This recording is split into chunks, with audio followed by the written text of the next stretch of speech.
I've got endometriosis. I've also got pretty severe asthma and just a dash of nerve damage. Following right on from Victoria's video on the awesome comments and discussion that's been happening on our Facebook page, our Twitter and our YouTube comments from that video, I've come up with part 2 of our list of things nobody tells you about chronic illness.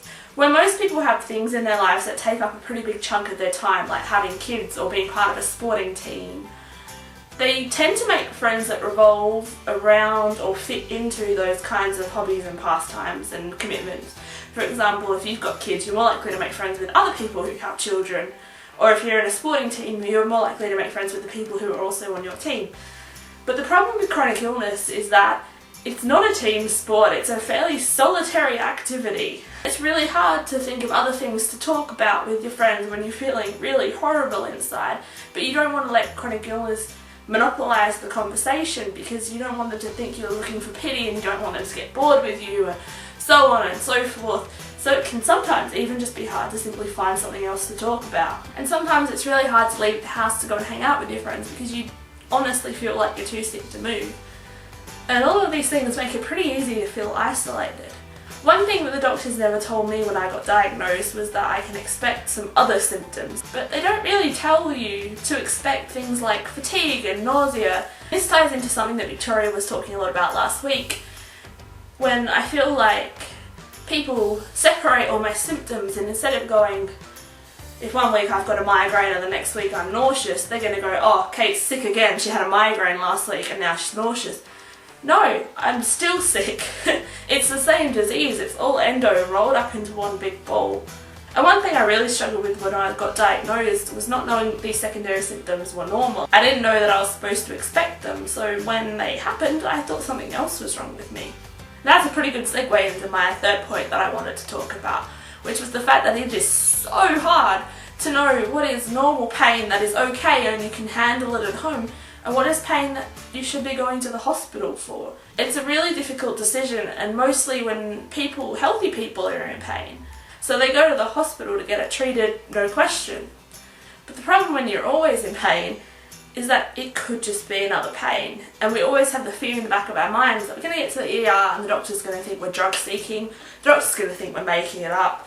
And a lot of the time it does feel like doctors are being really condescending to you in the ER.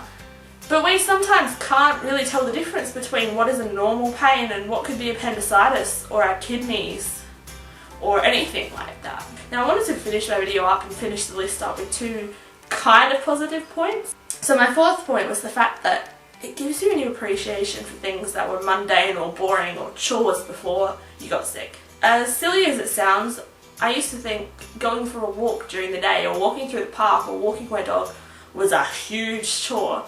But now that I have a lot of pain days and I get a few really good non-pain days in between, it's something that I really look forward to being able to do without pain, and it's something that once I get out there it's like, wow, I appreciate this so much more than I used to. It's definitely given me a new appreciation for the little things that otherwise would pass me by, because now there's such a stark contrast between being in pain and being sick and enjoying something. That enjoying things is worth a whole lot more than it used to be.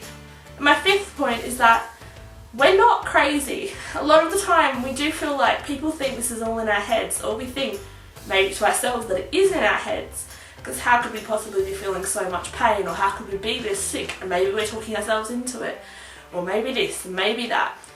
But the bottom line is, we're not crazy. We're real people, and this is a real illness, or these are real illnesses, and it's real pain and it's real sickness, and we're not crazy at all. That's definitely something I wish that I had known when I first got diagnosed. Victoria started a really good conversation on this last week with her video, so let's keep the conversation rolling. You can find us on Facebook, you can find us on Twitter, or just in the comments below.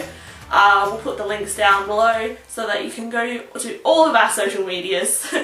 Anyway, thanks for watching, and I hope you guys have all the spoons. If you don't know what that means, I'll put that in the link as well. I hope the rest of your week is amazing.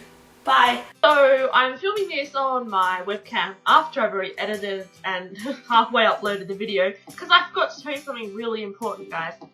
Please subscribe.